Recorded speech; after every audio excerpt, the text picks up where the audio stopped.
Have a day today, dog. Offense, great run. Go, go!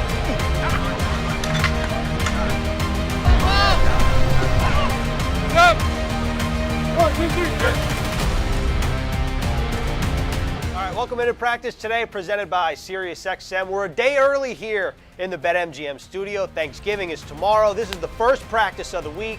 No media out here tomorrow. And you know what? Let's throw a little curveball, a little Thanksgiving curveball. Let's start off with today's headline, which is that Zach Wilson is back under center. Robert Saleh confirmed it just a couple minutes ago after he missed 4 games with a PCL sprain.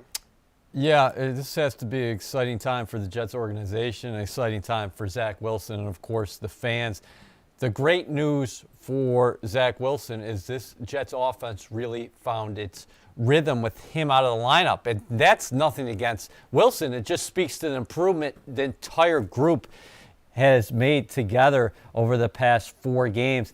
And one thing that struck me that I think people forgot about, what Robert Saleh talked about this morning, was they thought Wilson was really coming on before he got injured. Of course, we saw the performance against Tennessee when he was electrifying.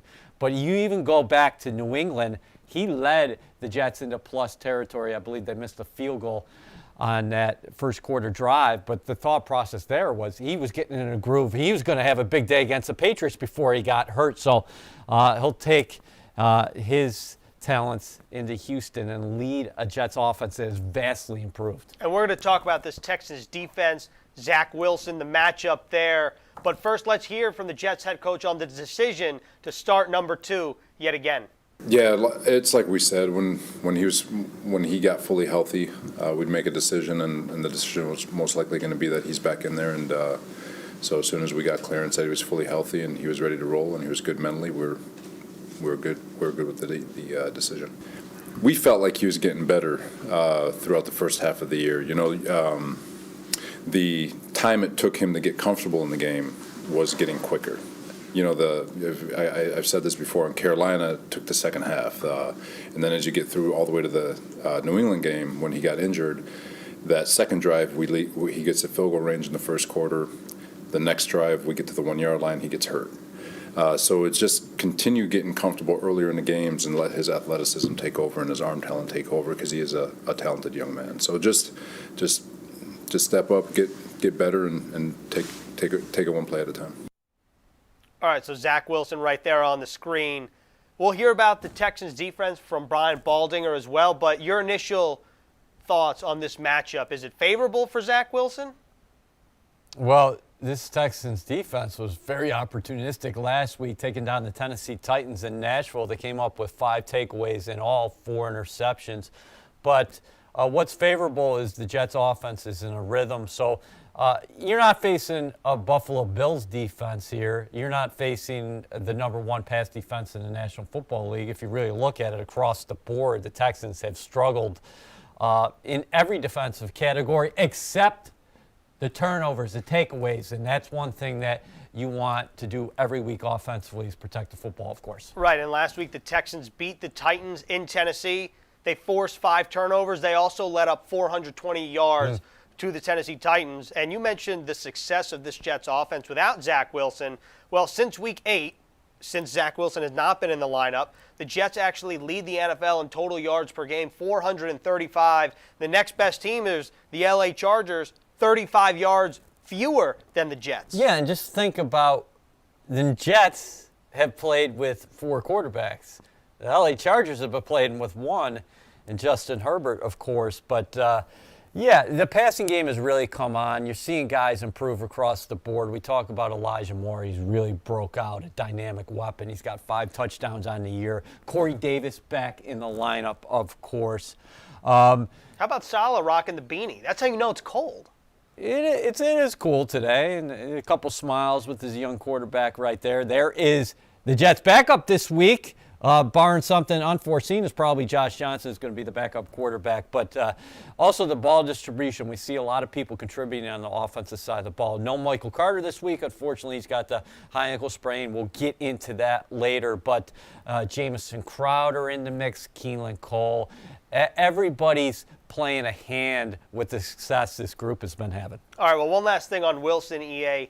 What's the balance here for Zach Wilson, missing the time that he has, knowing what the Jets offense has done in his absence, and then coming back and not trying to do too much? Well, I think you're exactly right there. Don't be Charlie check down. Salas says, hey, listen, that's not what we're asking you to be. But with that being said, go through your progressions, make your reads, and get rid of the football. Doesn't always have to be a 40-yard pass down the field. You can attack in different ways. So, and then, like Salah just articulated in that quote we just saw from the news conferences, get settled early, and then your arm, your athleticism can take over when needed late. And I really like the shoes that Zach Wilson is wearing. You like those, huh? Yeah, I do. It's stylish. But for now, let's move on to our Jet in Focus, and let's go to the defensive side of the ball. Few lineup changes Sunday against the Dolphins. Quincy Williams is our Jet in Focus. He was one of the lineup changes. He was back in the starting lineup. He led the team with 15 tackles. Here's a look at his stats through 9 games this season. What do you like about the way that Quincy Williams plays, particularly last week? Well, I loved your interview with him post-game after the Jets lost to the Miami Dolphins. You got to check out Jets Overtime presented by Nissan every week, because you were talking to Q, little Q or big Q. I guess he's Quinn's older brother. But Quincy said, my superpower is going sideline to sideline, and that's what he does awfully well. 5'11", 225 pounds. He has a nose for the football, and he's a violent striker, as evidenced by his 3 forced fumbles on the year. This guy is a stat stuffer, and I believe the 15 tackles against the Dolphins was the most for a Jet since 2009. Pretty impressive. It is very impressive. And Quincy Williams, I mean, we were talking about this yesterday. He was a college safety, moved down to linebacker, put on some pounds, and that's kind of the prototype of what Robert Saleh wants in a linebacker, considering the drafting of Jamien Sherwood and Hamza Nasruddin. Now, Quincy Williams has been through an NFL season. He's been through an NFL offseason. He's put on the pounds. Also, EA, his favorite player to watch, like vintage player in terms of highlights and hits, Cam Chancellor, who Robert Saleh coached in Seattle. The Legion of Boom, yeah, and this guy brings the boom as well. I mean, he's big, he's a big-time thumper, and the great thing about Quincy when he's making a tackle, you're always wondering if he can get that ball out. As we talked about the forced fumbles, but he finds the football, and he's just going to get better with time. I asked C.J. Mosley about him earlier this week. There's a transition when you're playing in a new system, coming over from Jacksonville, acquired off of waivers in September. But what he's been able to do so far this season, very impressive. He's the second leading tackler on this defense. And also, it's great to, when he was claimed, you're thinking, all right, it's Quinn's brother. What do we know about him? Not a whole lot. Saleh gave a rave review, and then now we've seen it finally come to fruition on the field. And before we move on here, I just want to tease this. Who's bringing the boys up today? Ooh. Oh, that's Hardy. Yeah, that's your guy. You got to check out the official Jets podcast, EA and Dues. Hardy was on. It's a homecoming in Houston. He signed as an undrafted free agent with the Houston Texans. He gets cut. He signs with the Saints. The rest is history. He's a captain on the Jets. But later this show, we're going to have an option round. We're going to do some Thanksgiving-themed questions. And we went to Twitter. We want your answer. Jets fans, which position group would you trust the most to host your Thanksgiving? Is it the offensive line? Is it the defensive line? Or is it another position? That's all we'll say for now. But the Jets aren't home this Sunday. Next Sunday they are. So come out to MetLife Stadium Sunday, December 5th at 1 p.m. to see the Jets host the Philadelphia Eagles, presented by SAP. Don't miss the excitement of game day. You got to lock in your seats, nyjets.com/tickets. Again, that's nyjets.com/tickets. So moving on to our roster report here. There is no injury report because this is the first day of practice, but the big injury news here for the Jets, the green and white will be without Michael Carter for a couple weeks. He suffered or sustained a low-grade high ankle sprain, and that means that the Jets will turn to Ty Johnson and Tevin Coleman. I feel awful for Michael Carter because I don't know about you, but I thought he was definitely going for 100 yards against the Dolphins. He had that 39-yard rush that set up the Jets' first touchdown. That came after Ashton Davis's first career interception, but such an explosive player, great vision, hard to take down. But what's going to happen now is that Ty Johnson and, like you mentioned, Tevin Coleman, those two are going to be counted on in the offensive backfield. I think there's an opportunity for the Jets to get it moving on the ground this week. Yes, they're the 29th ranked rushing offense in the National Football League, but conversely, that Texans rush defense, 30th in the NFL. They're giving up more than 133 yards per game. Ty Johnson has scored touchdowns in 3 of his last 6 games. Another thing out of the backfield that Ty Johnson gives you, he's explosive after the catch. He's averaging 10 yards after the catch. Tevin Coleman, man, he has been in the system for a long time, considering going back to his days in Atlanta. Of course, he was with Saleh and Mike LaFleur in San Francisco as well. He's one of just 10 active players in the National Football League with 20 rushing touchdowns and 10 receiving touchdowns. So I really liked what Robert Saleh said about Tevin Coleman the other day when he said it feels like he's like a shoelace away from breaking a long one. And you get that sense because he was hurt with the hamstring injury. He comes back. He kick returns for the Jets ever since he played his former team, the Atlanta Falcons, in London. And it does feel like he sees the hole well, right? The vision's there. He's a seasoned vet. And it really does. He's almost there, and maybe this is one of the times where we'll see him take it the distance. Yeah, he missed for 4 games with the hamstring injury. Like you mentioned, we almost saw him take it the distance on one of his first ever kickoff returns in the NFL when the Jets inserted him back at the kick returner position against Atlanta across the pond over in London. But you're right. We've seen a number of carries this year where he's going 10-plus yards, and if he can just maybe get that one step or elude that final guy, he might be off to the races for like a 60-plus yarder. As good as Michael Carter has been, I do think the Jets are set up to deal with injuries at this position when you have guys like Tevin Coleman and Ty Johnson. Remember, Ty Johnson was a receiving threat when Zach Wilson was out, so what kind of benefit do you think that'll be for Zach to be able to check it down to guys like Ty Johnson, who looks like he has a pacifier mouthpiece in his helmet right now, by the way? Is it really? It looks like it. Doesn't it look like, it'd be like a little pacifier, the pink with the, no? I've never seen that before. I know DK Metcalf does it. Okay, well, maybe Ty went in that direction as well. Yeah, I do think the Jets, it's funny how it's all come together for them out of the offensive backfield, because we thought early on that it was going to be running back by committee, but Michael Carter kind of clearly established himself as the guy who's going to get the lion's share of the load. But these two guys are definitely capable. And at this point in the season, Coleman, although a veteran with a lot of touches in his National Football League career, he's going to be very fresh considering he missed 4 games of action. And Ty Johnson is a burner, and you're right, he is a threat out of the backfield catching the ball. Well, these running backs are going to have to deal with the Texans defense, to your point, who are bottom third in most categories except for takeaways. And for a closer look on them, let's go inside the film room with Brian Baldinger for another Baldy's Breakdown presented by Sharp. Hey, thanks, Ethan. I want to go in the film room, but I want to take a look at this Texans defense that had 4 interceptions against the Titans a week ago.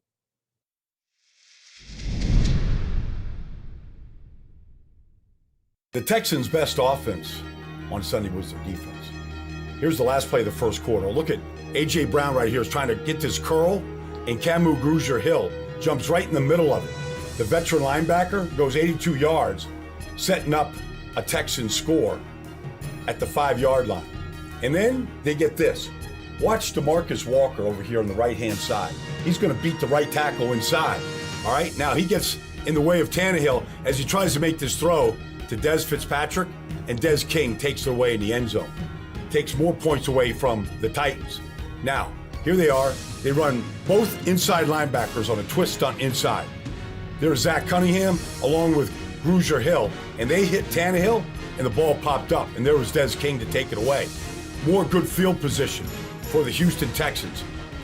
They didn't have to do a lot of work, but this last interception came in the final 2.5 minutes of the game, right here, just a cover 2.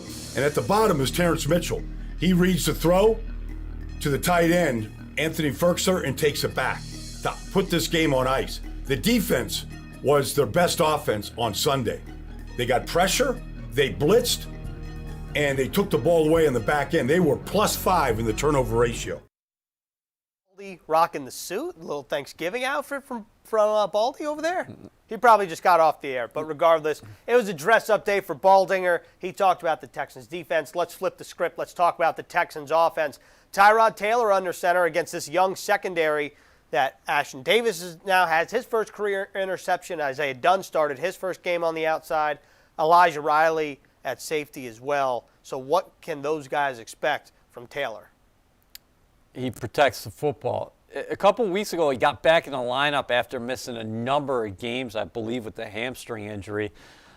Remember, at the start of the year, Tennessee won their first game over Jacksonville, and that game wasn't close. In that second game, Taylor had them in a competitive contest against Cleveland before he went out of the lineup. Now, he misses a number of games. Tennessee goes on a long losing streak. He comes back against Miami, 3 interceptions. But last week, what he did really well is what Tyrod Taylor has done throughout his career. He protects the football, and he can hurt you on third downs. When things break down and nothing is there, he can tuck it. He's a mobile guy, and he can make yards. And he hurt the Titans that way last week. Veteran quarterback, seen it all. He's going to be poised back there, make intelligent decisions. But I do think the Jets will have opportunities to get after him. You're talking about a Houston team tied for 20th in sacks allowed with 26. What did you make of the way that this young secondary performed against the Dolphins last week? Okay. I think there were encouraging signs, but, you know, the killer was the long touchdown pass to 65 yards in the second half. I think that you might say Robert Saleh actually said this was Ashton Davis' best game, okay? And you're talking about a guy since week 7 tied for 5th among safeties with 32 tackles. He also, like Quincy Williams, we talked about him before, he's got 3 forced fumbles on the year. Elijah Riley, he was a practice squad player in Philadelphia. Not only last season, but this season, making his first career start. So he did some good things out there. Michael Carter II and Bryce Hall, those are the dependable stalwarts for you in the secondary. Jets still adjusting without Brandon Echols. We saw Isaiah Dunn start last week. You got Javelin Guidry back there as well. How about Bryce Hall? I feel like we should talk about him. He was one of 2 Jets to have a Pro Football Focus grade of over 90. The other was Elijah Moore, who led all NFL wide receivers with a 91.9 grade. Saw your tweet. But Bryce Hall feels like last season, I remember when the Jets drafted him, Phil Savage spoke to the media, spoke to us, and he said, we're betting on the future with Bryce Hall because he came in as an injured player, and now we kind of see that come to fruition as well. 8 PDs, he leads the team. He's going to get that interception sometime soon. It's just a matter of time. The thing that is interesting about Bryce Hall is that teams stay away from him. The guy he's checking, who he's taking, a lot of times quarterbacks are not going in his direction. He does have the 8 PDs, but so far this season, he's really come on. He's going to be a foundational piece for you in terms of, hey, you know Bryce Hall, 2022, I'm thinking he's in the starting lineup no matter what happens. Yeah, I'm drinking that Kool-Aid as well. So let's move on here. Our Stats Amazing segment here on Practice Today. The last time a Jets rookie quarterback started against the Texans was 2009 in Houston. It was Mark Sanchez's first NFL start, and the Green and White won that game 24-7. Yeah, old Sanchez. He's got a new podcast out here, The Exchange with Nick Mangold, but he throws for 272 yards in that game. It was a 24-7 runaway, and that's what that team had. A bruising run game. There's Thomas Jones getting in the end zone, but they won that game. It was a blowout victory. Sanchez gets the ball, and he is still taking snaps from Nick Mangold to this day. That is true. On The Exchange, new podcast here at Jets 360. But for more numbers, let's hear from NFL Network analytics expert Cynthia Freeland. Thanks, Ethan and EA. I've got 3 numbers for you ahead of this week's matchup with the Texans. The first number is 29.2, as in John Franklin Myers logged 7 quarterback pressures last week against the Dolphins on 24 pass rushes, which equals a 29.2 pressure rate per Next Gen Stats. If you use 20% as a benchmark for a high rate, this means Franklin Myers bested that by almost 10 percentage points. The second number is 14. Corner Bryce Hall allowed just 3 receptions for only 14 total yards in coverage and allowed 0 first downs. And last but not least, 5. Rookie receiver Elijah Moore earned 5 first downs and a touchdown on his 8 total receptions for 141 yards. This week, Moore has another chance to shine against a Texans defense that gives up the 6th most receiving yards per game at 255.8. Great stuff from Cynthia, as always. I said it earlier, wouldn't be a Thanksgiving practice today presented by SiriusXM without some Thanksgiving-themed option route questions. We know the guys up front are ready to roll, not only on Sunday but on Thursday. So question number 1 is, in fact, the tweet, or we can save it for last, and we'll do it now. Which position group do you trust the most to host Thanksgiving? Is it the O-line, is it the D-line, or is it other, EA? Other. I go with the quarterbacks because the quarterbacks have to take care of people. If you are a quarterback, you better have some offensive linemen at your house. You better be giving them big-time meals, a lot of dessert, because those guys are taking care of you on Sundays. You need to have great relationships. And for me, if you're a quarterback, you're making a lot of money too. So you should be taking care of the younger guys on your roster. So I'm going to the quarterback's house because say it's a guy like Wilson. Hey, he's not making the dinner. I know that. He'll get it catered. I love the way that you're thinking right now. Let's see if the fans are in agreement with EA. No. The fans, 60.6% trust the offensive line. Only 30% trust the defensive line. Okay, but who do I want to hang out with the most? I would go to the O-line or the D-line's house. That's who you'd want to hang out with, but not who you would trust to host a Thanksgiving. Yeah. Okay. See, I think most people think because the offensive and defensive line are the big boys up front, they know their way around the kitchen, but also they will definitely eat a lot more than the quarterback. So for me. No, I'd like to chill with those guys, but I don't know who along that offensive line or defensive line is making the meals. Tanzel Smart. Oh, yeah? He's a foodie. Yeah, practice squad defensive lineman for the Jets. All That's right. what everybody says. Okay. And Sheldon Rankin supposedly makes great mac and cheese. Interesting. No, so Rankins would be in the kitchen. I'm just saying, from my perspective, the quarterback is going to get the thing catered because he's got to take care of a lot of people. So. And we know C.J. Mosley wants to put oysters into his stuffing. Yep. Okay. So, yeah, I think I would go the defensive line, but that's who I would trust the most. So that means question number 2. Which Thanksgiving tradition would you rather participate in this year? The turkey trot or the turkey bowl? If it was a turkey bowl with my family, I wouldn't mind doing a turkey bowl because I'll hold my own out there. If I got to play with real legit athletes, I don't want to get hit at this stage of my career, so I would do the turkey trot.